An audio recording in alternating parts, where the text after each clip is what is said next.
Today I want to share with you the two most important editing laws that I discovered as a creator. My name is Nathan and this is the Blueprint channel where we teach creators how to build valuable attention. My whole mission for this channel is to help creators grow. I've been a YouTuber for 12 years. I've published 5,000 videos to the channel, and if you want to look up my channel, it's called Unspeakable, and I have a bunch of other channels as well under the Unspeakable name. But I want to talk about the two most important editing lessons that I learned. And for some of you, you might already know these lessons, so maybe I just need to reinforce them with this video. Now, of course, I will say there is a lot of other very important editing lessons. We're not going to cover all of them in this video, but I want to talk about two that I think is probably the most important. Now, some of y'all might be like, well, I think this is more important. And if you think that, let me know in the comment section below, because everyone has a different editing style and a different audience that they're editing videos for. So I'm curious if you guys have any thoughts or important lessons that you've learned about editing. Let me know in the comment section below. Let's have a discussion. And we also have a Discord channel full of creators where we can talk about editing as well. But let's talk about editing. The first most important thing that I learned is that my video needs to be aligned with my title and thumbnail. Now, how is this an editing tactic or something important about editing? Well, simply enough, when we're editing a video, sometimes we can cut around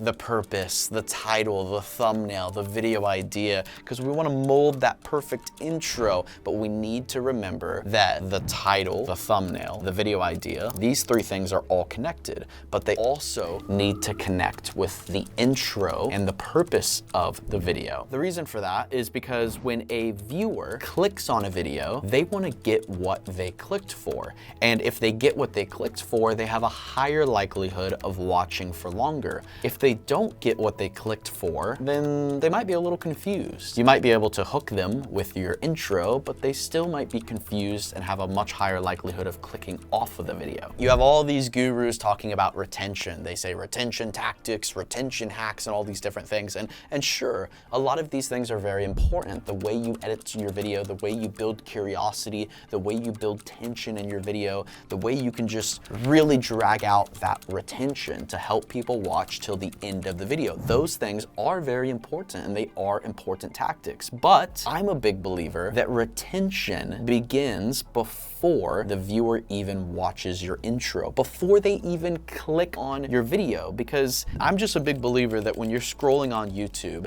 and you see a video that you really like, you already know if you're going to watch just 30 seconds of this video and just see what it's about, or if you're gonna sit down during lunchtime and actually watch this entire YouTube video. So the question to ask yourself is, how can you align your video idea, your goal, and maybe your editing process all together? So all of those things need to be aligned. You don't want them to get misaligned, because that's when you end up editing your intro a little wrong and it doesn't exactly line up with your title and your thumbnail, and then your viewer gets confused and everything kind of goes downhill from there. So that is the very important editing law number one. The second law that I learned is to show, don't tell. Now, this law also might apply to the filming process of the video as well, but I also discovered it to be happening in the editing process very often in at least the videos that we film, is we need to show the audience, not tell the audience. When you're editing a video, how can you show the audience what is happening instead of telling the audience what is happening? Now, of course, there is appropriate times where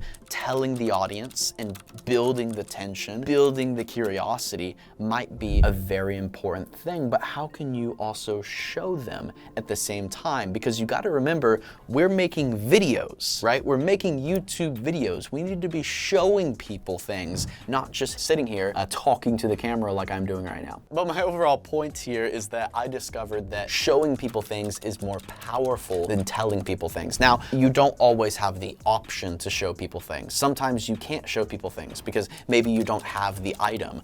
Maybe you're making a video on the new iPhone that's coming out and you're making a video on your predictions. So all you're doing is telling people things. You're not actually showing them because you don't even have the product yet. That, of course, is a situation where you need to tell people. But if you have the ability to show instead of tell, I always pick the show. So those are the two most important things that I learned about editing. Now, I will will say that those two things can apply to the filming process or the planning, the scripting process of the videos. These two laws are kind of universal in that way. So keep that in mind, that if maybe those two laws you already know them, but have you tried applying those laws to your scripting process or your filming process? That is where you could find some big benefits. But hopefully this video helped you. Hopefully you enjoyed. If you want more editing tips, filming tips, video idea tips, video scripting tips, then be sure to subscribe to the channel because we publish videos like this every single week.